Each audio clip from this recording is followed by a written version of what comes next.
Don't sign that contract. The words sliced through the ballroom so sharply that even the string quartet seemed to miss a note. Crystal chandeliers shimmered above the crowd inside the Royal Crescent Hotel in downtown Dubai, their golden reflections dancing across champagne glasses worth more than most people's monthly rent, but suddenly none of that mattered. Every head turned toward the young waitress standing beside table 12, her silver serving tray trembling slightly in her hands. Naomi Carter froze beneath the weight of 100 stunned eyes. Her dark curls were pinned neatly beneath the hotel's cream-colored headband, and her black uniform looked almost invisible against the marble walls until that moment. Until she spoke. Edward Callahan slowly lowered the fountain pen hovering over the final page of the $200 million acquisition contract. The billionaire's blue eyes narrowed as he stared across the room at the waitress who had interrupted one of the largest deals of his career. Around him, investors exchanged confused glances while camera flashes from business reporters flickered like distant lightning. Victor Hale, Edward's CFO, let out a quiet laugh that sounded too forced to be natural. "I'm sorry," Victor said smoothly, adjusting the cuff of his charcoal suit. "I think there's been some misunderstanding." Naomi didn't move. Her fingers tightened around the edge of the tray. "There wasn't," she said calmly. "The Arabic appendix in that contract transfers controlling ownership after 72 hours. Silence swallowed the room whole. Somewhere near the back, a wine glass softly clinked against marble. Edward blinked once. "You speak Arabic?" he asked.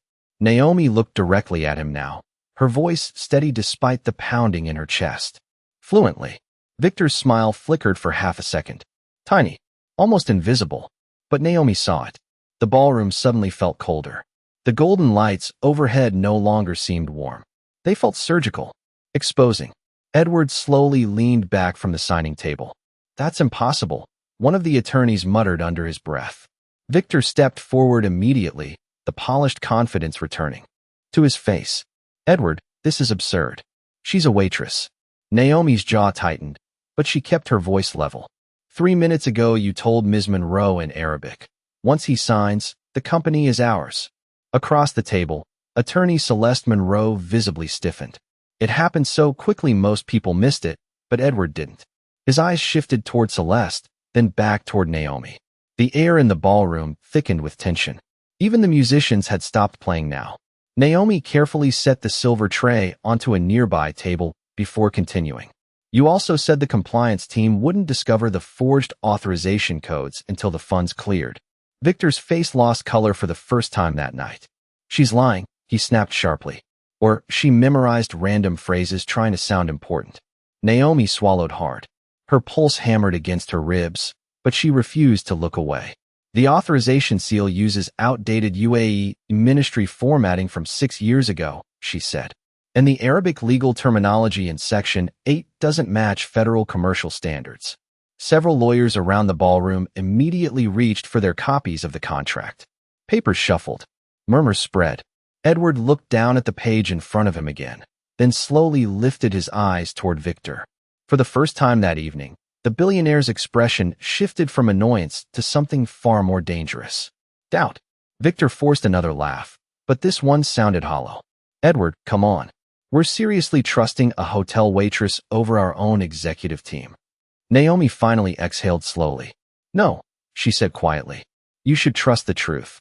Edward's pen remained suspended above the signature line, while the massive ballroom stood frozen around him. And somewhere beyond the towering glass windows of the hotel, the lights of Dubai flickered against the dark desert sky, like warning signals nobody else had noticed until now.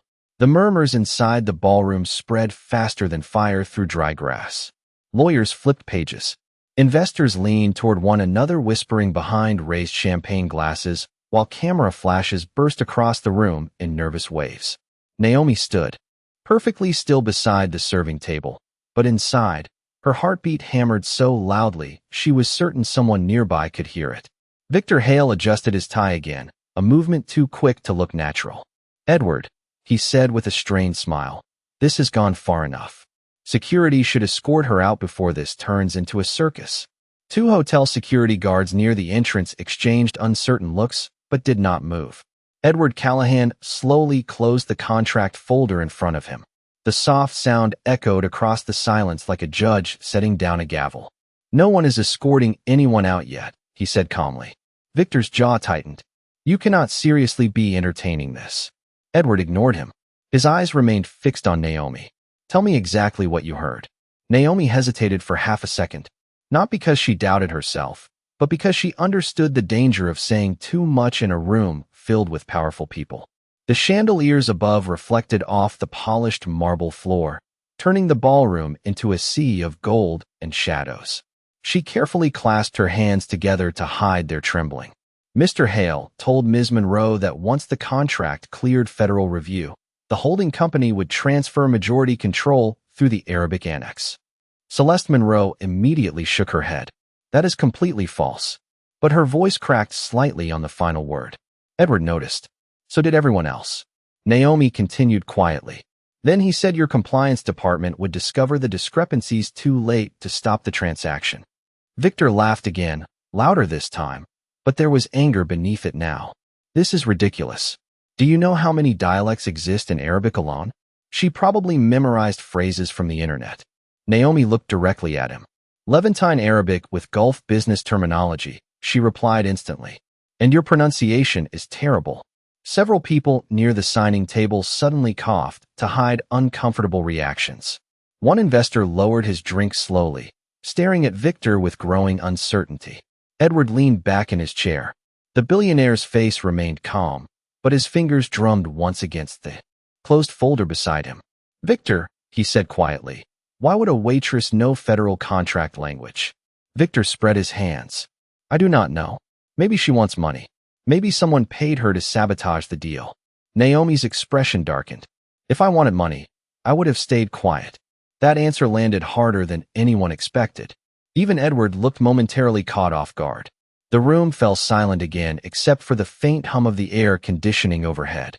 Somewhere outside the massive glass windows, distant thunder rolled across the Dubai skyline. Naomi swallowed carefully before speaking again. Section 8 contains hidden transfer language disguised as procedural review terms. Most people here would never notice because it switches legal structures halfway through the Arabic appendix. One of the attorneys suddenly flipped through the pages faster. "Wait," he muttered under his breath. "Hold on." Victor immediately turned toward him. "Daniel, do not start feeding into this nonsense." But the attorney no longer seemed interested in Victor's reassurance.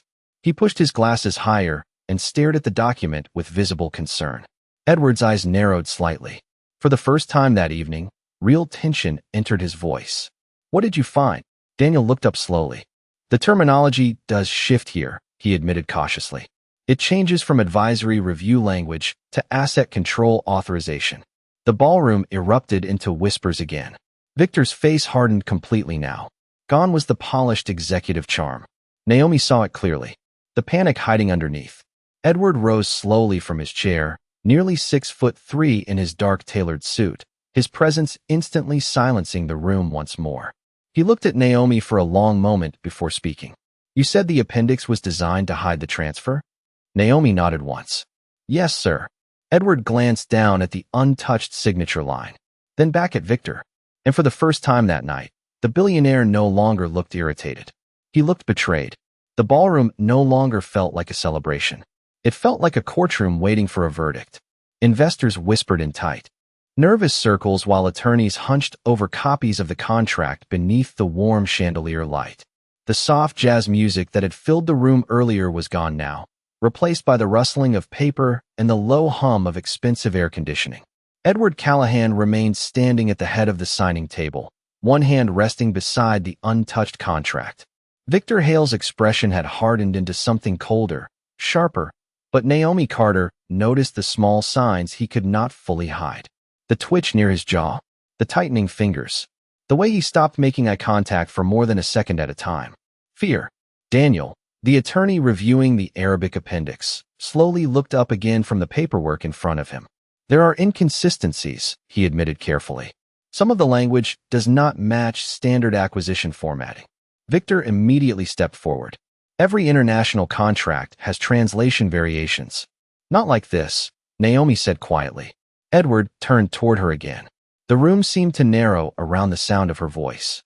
Naomi inhaled slowly before walking closer to the signing table. Her black shoes clicked softly against the marble floor as dozens of eyes followed her every step. She reached toward the open contract carefully, almost respectfully. "May I?" she asked. Edward gave a small nod. Naomi opened the final section of the appendix and pointed to a paragraph halfway down the page. "Right here," she said. "This sentence pretends to describe temporary administrative oversight." Daniel adjusted his glasses and leaned closer. "But the wording changes halfway through," Naomi continued. "The legal structure shifts from procedural review to permanent authority transfer." Victor folded his arms tightly. "That is your interpretation." Naomi looked at him directly. "No, it is the translation." The ballroom fell quiet again. Naomi swallowed carefully, then continued in calm, measured English. "The phrase here literally says, upon completion of financial release, operational command shall pass irrevocably to the holding authority." Edward's eyes narrowed. Operational command.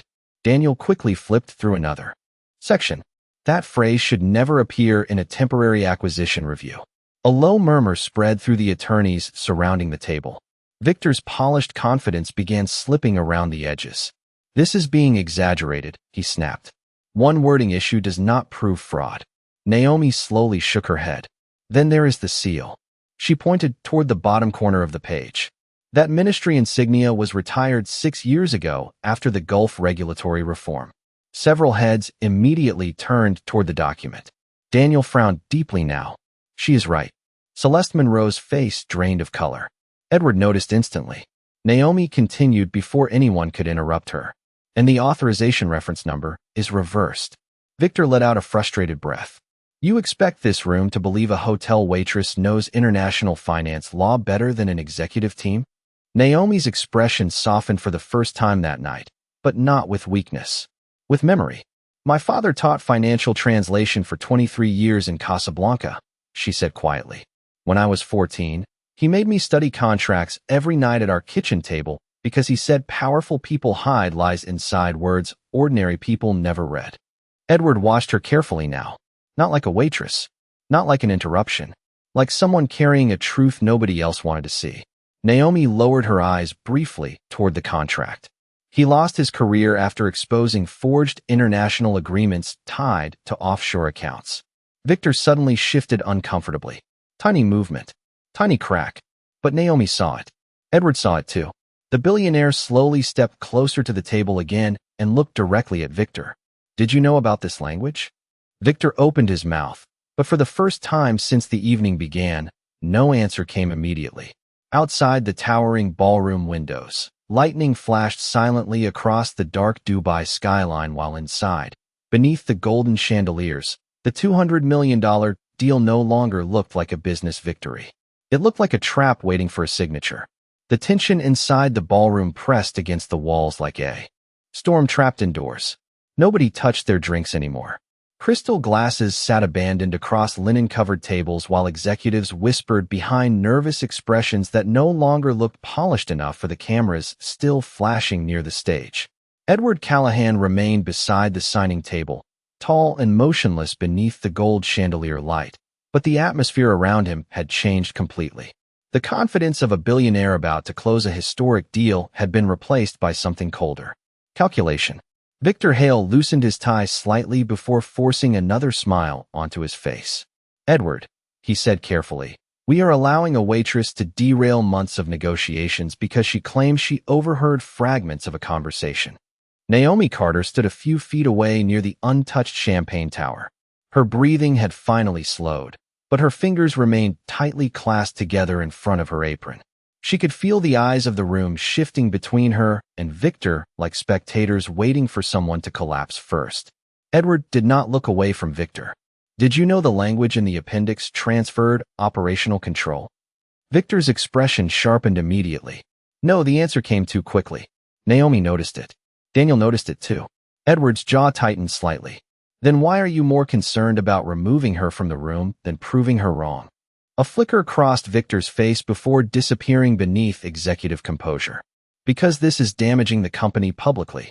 "No," Naomi said softly. "The contract is what damages the company." Victor turned toward her sharply. You need to stop talking like you understand things beyond your position.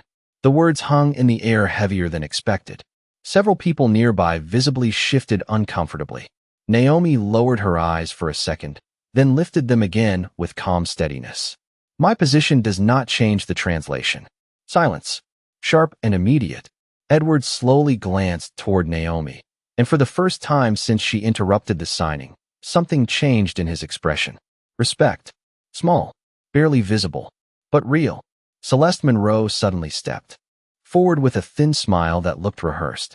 Mr. Callahan, she said smoothly, international legal documents often include provisional transfer terminology during preliminary acquisition stages. This misunderstanding can easily be clarified privately. Naomi immediately shook her head. No legitimate preliminary review uses irreversible authority language.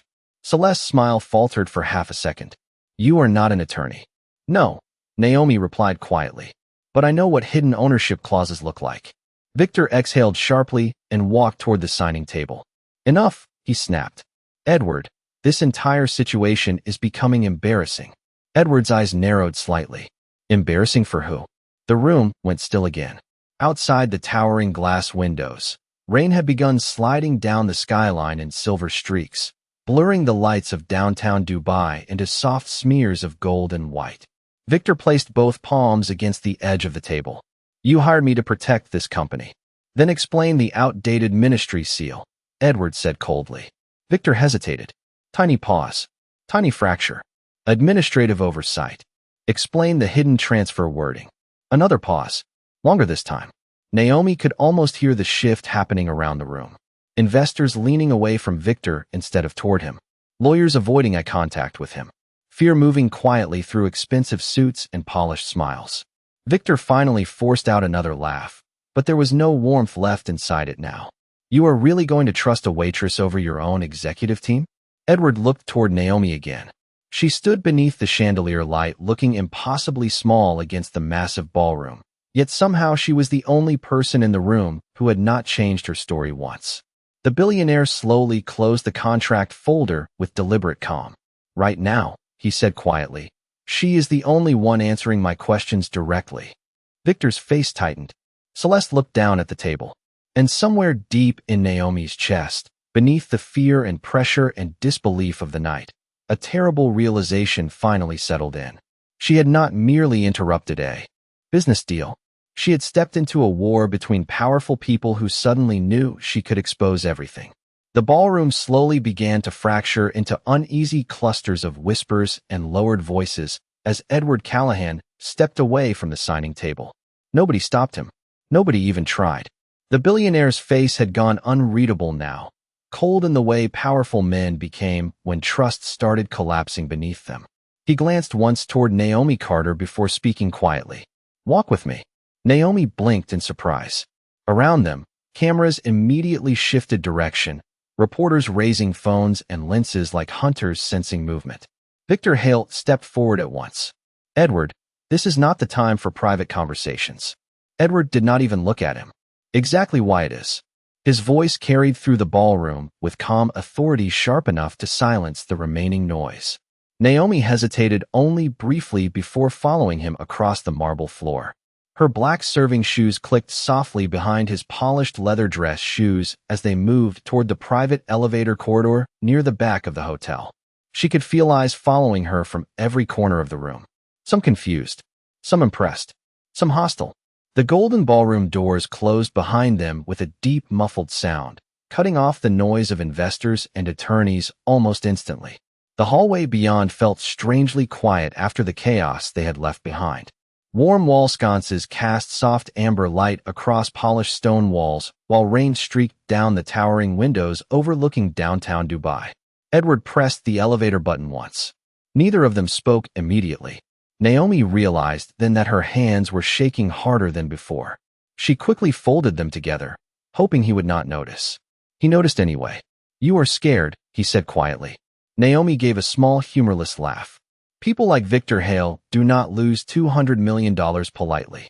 The elevator doors slid open with a soft chime. Edward stepped inside first. Naomi followed cautiously. The mirrored walls reflected both of them back in strange contrast. The billionaire in his dark tailored suit. The waitress in a cream uniform still carrying the faint scent of champagne and coffee. For a moment, neither spoke as the elevator began rising silently toward the executive floors above the hotel ballroom. Edward finally broke the silence. "Why did you say something?" Naomi stared at the glowing floor numbers overhead before answering.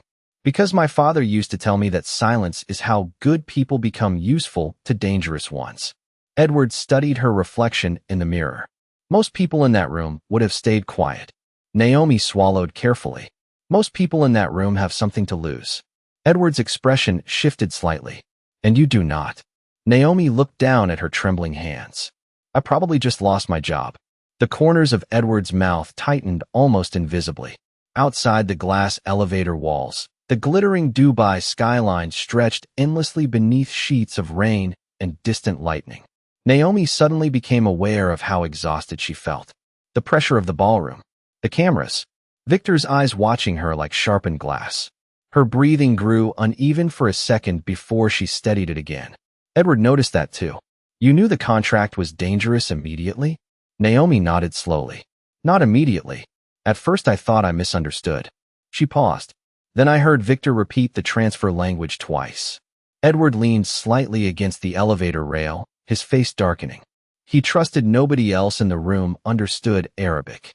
"That is usually how people hide things," Naomi said softly. "Inside assumptions." The elevator reached the executive level with another quiet chime. The doors slid open onto a private hallway lined with dark walnut walls and thick cream carpeting that softened every footstep. Edward stepped out first, then turned back toward her. For the first time since the night began, his voice lost some of its corporate sharpness. "Naomi," he said carefully, "if what you exposed tonight is real, then this is bigger than one contract." Naomi looked at him steadily despite the fear tightening in her chest. "I know." Edward held her gaze for a long second before speaking again.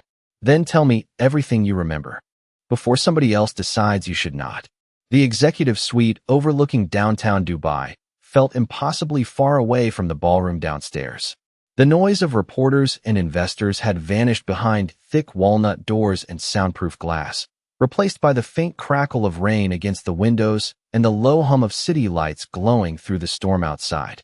Naomi Carter stood near the edge of the room uncertainly, her cream waitress uniform suddenly feeling painfully out of place among the leather chairs, marble counters, and shelves lined with awards from magazines she could never afford to buy.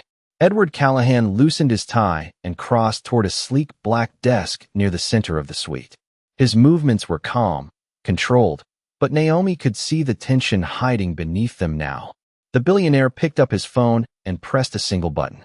"Cancel every remaining meeting tonight," he said quietly, "and do not let Victor Hale into this floor." A pause.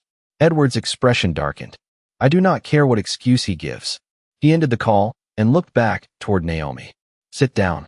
Naomi hesitated before lowering herself carefully into one of the leather chairs near the window. The city stretched endlessly below them, silver rain sliding down the glass, while red taillights blurred through the streets far beneath the hotel tower. Edward opened the contract again on the desk and stared at the Arabic appendix in silence for several seconds. "Walk me through it," he said finally. Naomi leaned forward slowly. "The first few pages are normal acquisition language," she explained. "That is intentional. It makes the later changes harder to spot." Edward listened without interrupting. Naomi pointed toward the lower sections of the document. "Right here the terminology shifts into hybrid phrasing. Half commercial law, half sovereign transfer language." Edward frowned slightly. "Meaning?" Naomi swallowed carefully. "Meaning the contract stops treating your company like a purchase and starts treating it like a controlled asset transfer." Edward's eyes lifted sharply toward her. Naomi continued quietly. "If you signed this tonight, operational authority would move to the offshore holding company after 72 hours. The billionaire stared at her for a long moment before speaking again. "And Victor knew this?" "Yes." "You are certain?" Naomi nodded once. He repeated the timing twice in Arabic. Edward walked toward the massive windows overlooking the city. His reflection stared back at him against the storm-dark skyline. 72 hours, he repeated quietly. Enough time to move money before regulators notice. Naomi looked down at her hands. That is usually how these structures work. Edward slowly turned back toward her. You said your father exposed contracts like this. Naomi's expression softened with memory. He used to tell me fraudulent contracts always hide behind complicated language because powerful people assume nobody will read carefully enough to stop them. Edward studied her silently. What happened to him? Naomi looked toward the rain outside. Nobody hired him again after he exposed the wrong people. The room grew quiet. Edward glanced back down at the contract again, but now his attention had shifted completely. He was no longer reading as a businessman preparing a deal. He was searching like a man realizing the ground beneath him may already be collapsing. Suddenly his desk phone lit up. Victor Hale. The name glowed sharply across the screen. Naomi instinctively stiffened. Edward ignored the call. Seconds later another call came through. Then another. The billionaire finally muted the phone completely. He is panicking, Naomi said softly. Edward gave a cold half-smile, without humor. Victor never panics. Naomi looked directly at him. Then this is worse than you think. Edward's expression darkened again. He crossed back toward the desk and opened his laptop quickly, pulling up internal acquisition files while rain continued streaking across the windows behind him. Naomi watched his face slowly change as he scanned the documents. Numbers, shell corporations, transfer schedules, hidden routing structures. Then suddenly Edward stopped scrolling. Completely still. What is it? Naomi asked carefully. Edward looked up slowly, his face drained of color beneath the warm light of the suite. The holding company listed in the appendix, he said quietly. It already has temporary access to my European accounts. Naomi felt her stomach tighten instantly. Edward stared back at the screen in disbelief. This did not start tonight, he whispered. It started long before I walked into that ballroom. The executive suite felt colder after Edward Callahan discovered the offshore access authorization buried inside the acquisition files. The rain outside intensified, streaking silver across the towering windows while thunder rolled softly above the glowing skyline of Dubai. Naomi Carter sat motionless near the desk, watching the billionaire scroll through pages of internal financial records with growing disbelief carved across his face. The warm amber lighting inside the suite no longer felt comforting. It felt exposing. Edward suddenly stopped scrolling again. There are 6 shell companies connected to this structure, he said quietly. Cyprus, Luxembourg, Bahrain. Naomi leaned forward slightly. That is how they bury ownership trails. Edward's jaw tightened. Victor approved all of them. The billionaire reached for his phone immediately and dialed another number. Marcus, he said the moment the line connected. I need a full forensic audit on every acquisition linked to Hale Capital Holdings. Tonight. A pause. Edward's expression darkened further. No, do not alert anyone internally yet. He ended the call and stared down at the desk for several seconds without speaking. Naomi could almost feel the weight pressing against him now. Not just the money, the betrayal, the realization that someone inside his own company may have been slowly dismantling everything around him while standing beside him the entire time. Suddenly Naomi's phone buzzed sharply against the side table beside her. She frowned. You can answer it, Edward said quietly. Naomi picked up the phone carefully. Her expression changed the second she saw the screen. Unknown number. She hesitated before answering softly. Hello. Silence at first. Then a man's voice. Calm. Cold. Speaking Arabic. Some doors stay closed for a reason. Naomi's blood ran cold instantly. The line disconnected. Edward's eyes narrowed immediately. Who was that? Naomi slowly lowered the phone. Someone who knows I am here. The room fell silent except for the rain hammering faintly against the windows. Edward's face hardened. Did Victor threaten you? Naomi shook her head carefully. Not directly. She swallowed once. But men like him usually do not speak personally when they want someone afraid. Edward stared at her for a long moment before crossing toward the suite entrance. He pressed another button beside the door. Security stays outside this floor, he ordered quietly. No visitors. No exceptions. Naomi looked down at her phone again. Another notification appeared this time. Social media. Her face tightened. Edward noticed instantly. What is it? Naomi turned the screen toward him slowly. Her employee photo from the hotel website had already been posted online beside headlines calling her unstable, dishonest, attention-seeking. Thousands of comments flooded beneath it every second. Some mocking her, some accusing her of trying to manipulate a billionaire for money. Edward's expression darkened dangerously. That happened fast. Naomi gave a faint, humorless smile. People with power move quickly when panic starts. Another notification appeared. Then another. Hotel management requesting immediate suspension pending investigation. Naomi slowly lowered the phone into her lap. For the first time all night, her calm expression cracked slightly around the edges. "I told you," she whispered. "I probably lost my job." Edward looked at her carefully, then glanced back toward the storm outside. "You may have saved my company." Naomi laughed softly under her breath, exhausted more than amused. "That does not pay rent." The honesty of the answer seemed to hit Edward harder than expected. The billionaire leaned quietly against the desk, studying her differently now. Not as a witness, not as an interruption, as a person suddenly trapped inside a situation much larger than herself. His phone buzzed again. "Marcus." Edward answered immediately. "Tell me." He listened silently for several seconds while Naomi watched the color slowly disappear from his face again. "Are you sure?" Edward asked quietly. Another pause. Then he closed his eyes briefly. "Send me everything." He ended the call slowly. Naomi's stomach tightened. What did they find? Edward looked toward her with an expression she had not seen on him before. Genuine alarm. "Victor transferred portions of my company assets through the shell accounts 3 months ago," he said quietly. "And according to the audit team, someone inside my executive board approved every transaction using my digital authorization." Naomi stared at him. "But you did not approve them." Edward's voice dropped lower, colder. "No." Thunder rolled again across the skyline as both of them realized the same terrifying thing at exactly the same moment. Whoever built the fraud network inside Edward's company had not only prepared to steal his business, they had already prepared someone to take the blame for it. The storm above Dubai had turned the skyline into a blur of silver rain and fractured light by the time Edward Callahan reopened the ballroom downstairs. The atmosphere inside had changed completely from the glamorous signing ceremony that began the evening. Champagne sat untouched.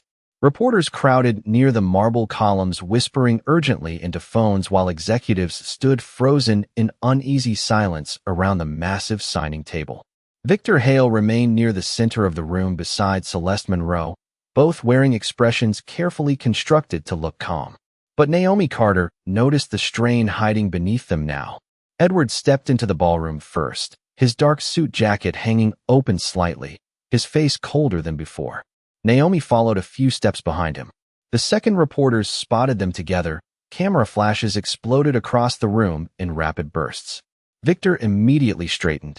"Edward," he said smoothly, "thank God.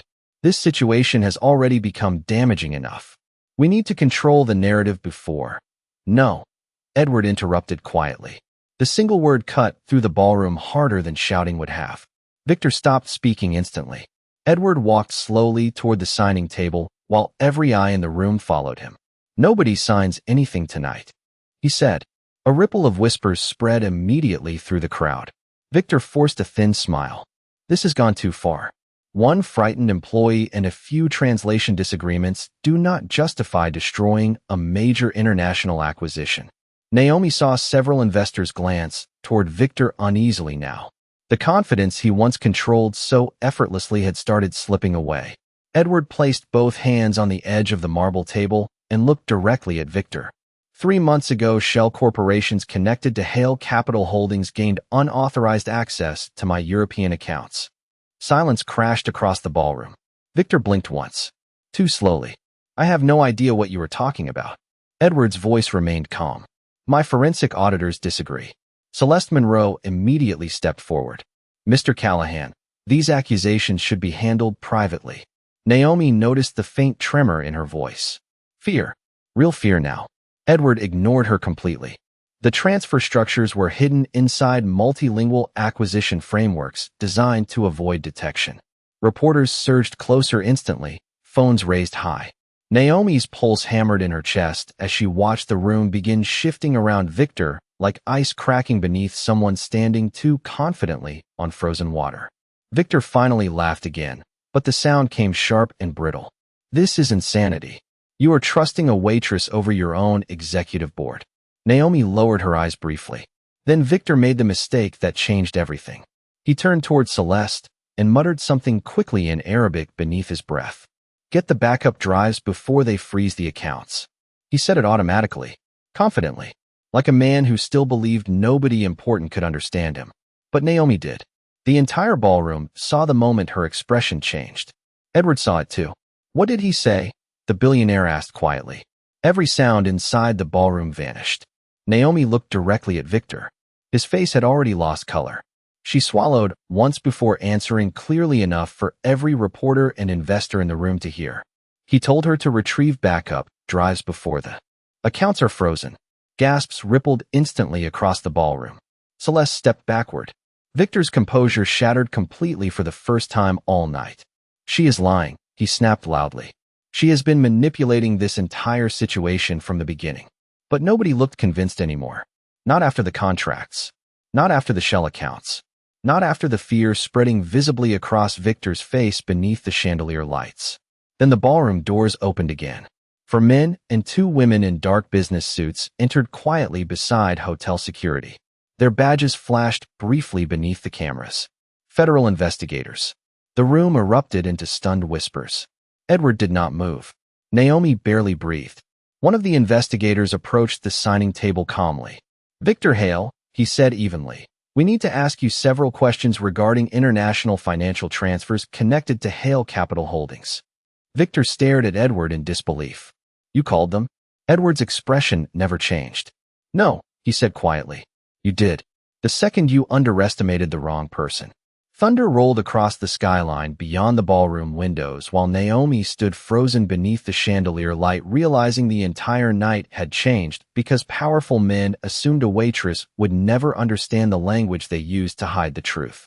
3 months later, the rain was gone from Dubai, replaced by bright winter sunlight pouring across the glass towers downtown. Inside the newly renovated conference center on the 32nd floor of Callahan International, rows of journalists, investors, and legal analysts filled the room with low conversation while cameras flashed softly beneath sleek white lighting. The scandal surrounding Hale Capital Holdings had spread across financial headlines around the world. Offshore accounts frozen. Fraud investigations opened across 3 countries. Multiple executives removed from international boards.